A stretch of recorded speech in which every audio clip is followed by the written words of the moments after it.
Yo, what's up, everybody? Like I was talking about the term "people of color," another sham that the political pundits use.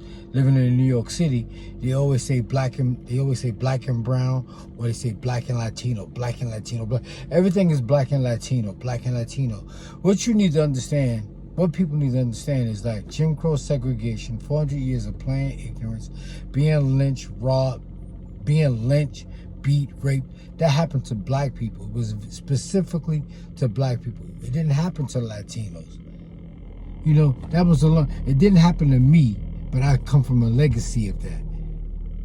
It didn't happen to Latinos, and it didn't come from a legacy of that. Poverty was put on Latinos by their country, but they come to America to correct their poverty.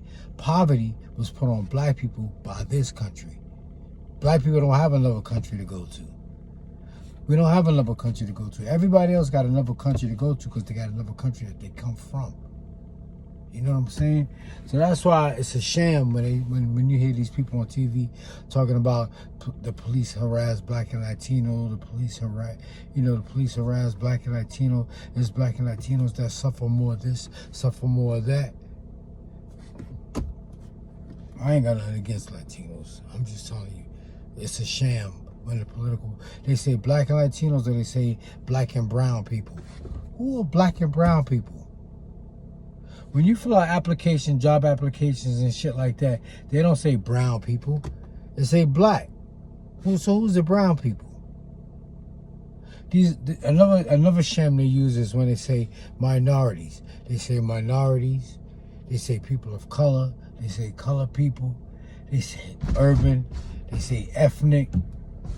These are all jaded and ambiguous terms because they could be anybody. But when slavery was taking place in America, it was very specific.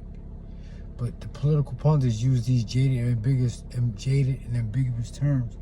Minority, poor people, ethnic.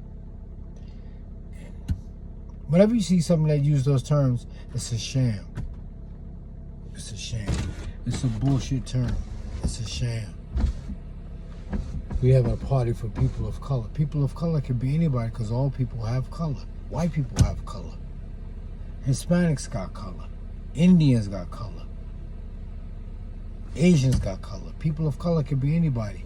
But those people that I just named did not suffer the legacy here in America of being lynched, robbed, beat, raped, and 400 years of plain ignorance.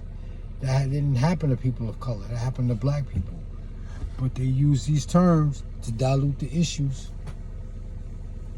And that's the same way they civil rights. Yeah, civil rights is another one. Same way black people was fighting and marching for the right to vote. That happened. That was very specific. It was very specific for the right to not vote. It was very specific. And then people talk about they had white serfs. They did have white serfs. They did have whites. But those white serfs had rights. They had rights, and they were white. And if they didn't like shit, they could just walk away and never come back. They were white. And another thing I was talking about, the whole reason you were talking about, you gotta understand, like all this land, like when you driving down the highway and you see all this land that is 9 out of 10 times is owned by white people. It's not owned by black people. Black people are piled on top of each other inside the inner cities of America. That's why the buildings go up, except for like on the West Coast where they have earthquakes and shit like that. So you don't see that. But like on the East Coast, you see all these projects. That's where black people live. Black people live in the inner cities of America where they pay rent, where they're more likely to pay rent. They don't pay mortgages. All that land you see is owned by white people. And a lot of that land was given to them. It was given to them. Europeans did not come to America to work hard.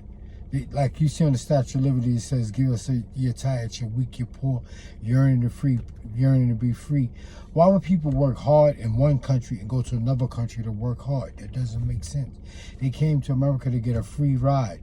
They got land, food, clothes, and tools that taught them how to take care of the land.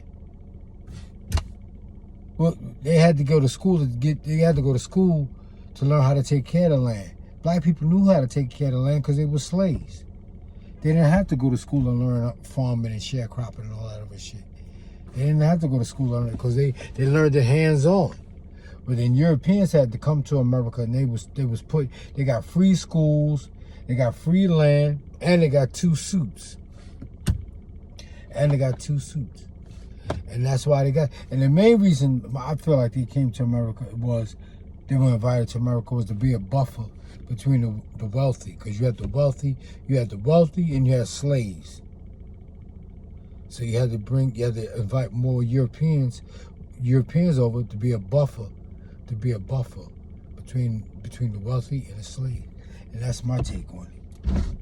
Yep. All right, y'all.